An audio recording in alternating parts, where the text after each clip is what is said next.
me tem preocupação rebejeta de loss de tour e 1% que tem sua consequência para nossa economia, que o preço não está mais caro, naturalmente, esse aí nos tour está compreender, e esse aí está pone, que o botinho para o Wagman, a nossa chama-se florinta que é da lora,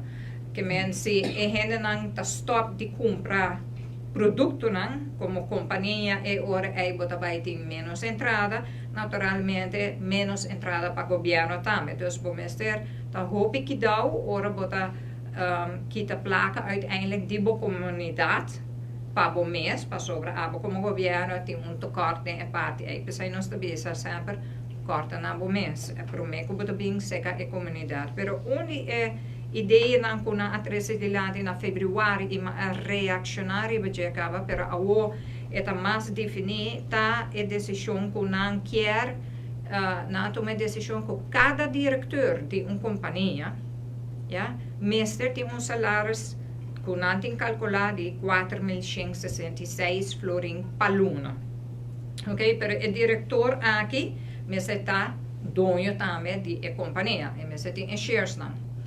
Ok, que é aí que passou, não tem sistema de entrada, não tem 50% de entrada maximal na 100.000 florin, que me explicava na placa aqui, bisa se tem negócio chiquito, e hope gente que na Aruba tem negócio chiquito, então isso aí não me está bezig e bisa se tem uma entrada de 6.000 florin, e ora metade essa entrada, tá 3.000 florin, tem que pagar por mês salário na 3.000. Pero ora você paga salário, você tem que pagar prêmio, você tem que pagar AUV, então é roupa mais que 3.000. Então o resto de placa que você tem, de um negócio chiquito que você tem, pessoa é uma pessoa só, o resto você tem que pagar por água, por corrente, tudo, e não vai chegar, não estou só. Ora você bem com o salário na assina, o negócio mesmo está trabalhando roupa bom para pôr carga e peso aqui. O governo a tomar a decisão que querendo ou visando que essa aqui é uma que o mestre cobra como diretor, realidade que todo o tempo de Covid, roupa viaja custa bem malo, dono de negócio roupa viaja paga seu trabalhador não si, então já diz seu salário está baja ou bote o último que eu vou pagar.